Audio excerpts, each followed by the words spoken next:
Welcome back. Just try this question. This question says that the load at A creates a force of 60 pounds in wire AB. Express this force as a Cartesian vector acting on A and directed towards B as shown. Now, our steps remains the same as always. So, look at the diagram first.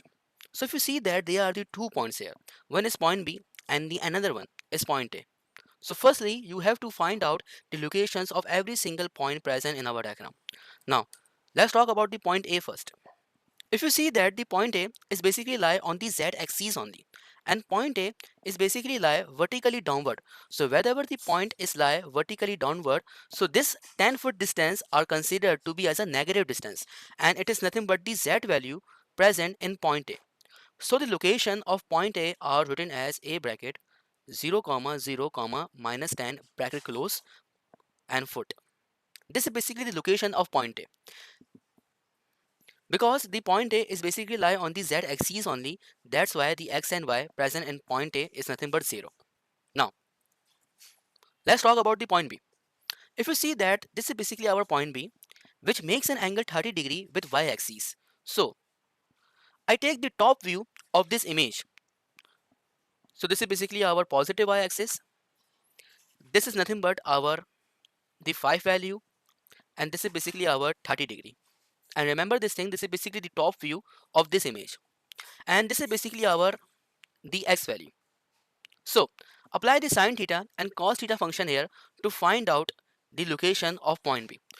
So, and the angle between the x-axis and y-axis, it is nothing but the 90 degree. So, apply sine theta first here. So, it will become sine theta, which is equal to perpendicular upon hypotenuse. The perpendicular in this case, it is nothing but the opposite side of 30 degree, and in this case, it is nothing but the x value. Similarly, where the two angles meet each other, so that particular side are known as base, and it is basically the y value.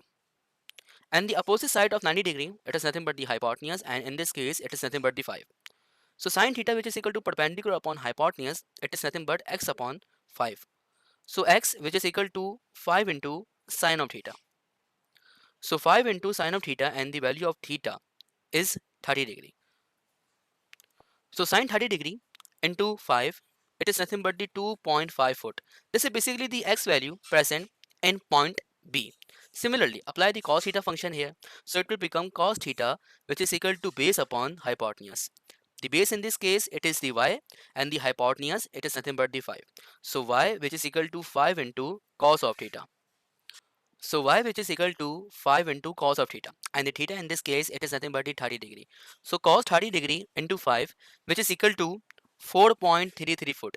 This is basically the y value present in point B, and they both are positive because the point B, it is basically lie on the positive x and y plane.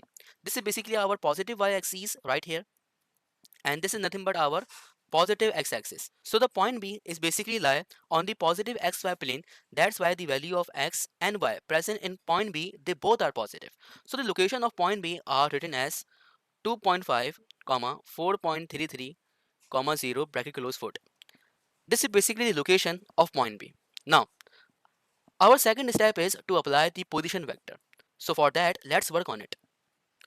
Now if you see the force here, this is basically the 60-pound force, and the head of this 60-pound force is directed towards the point B. It means that point B is the final point and point A, it is nothing but the initial point. So the position vector are written as delta RAB, which is equal to RB minus RA. The location of RB, it is nothing but 2.5 I with negative 4.33 J with negative bracket negative 10K. So multiply negative to negative 10K. So it will become 2.5 I with negative 4.33 J with positive 10K foot.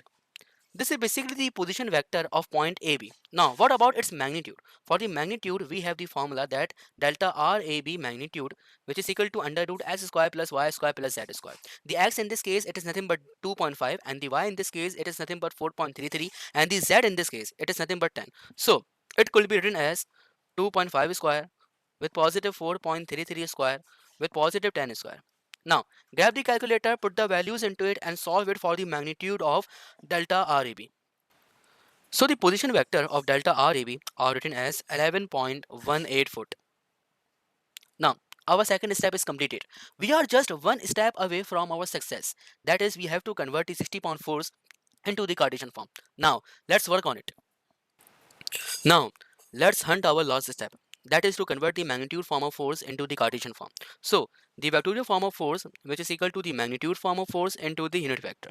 The unit vector in this case, the vector upon magnitude, and the vector in this case, it is nothing but the position vector of these 2 points. So, it will be written as the magnitude of force according to the equation. It is nothing but 60 into the unit vector, and it is nothing but the 2.5i with negative 4.33j with positive 10k divided by its magnitude, that is 11.18.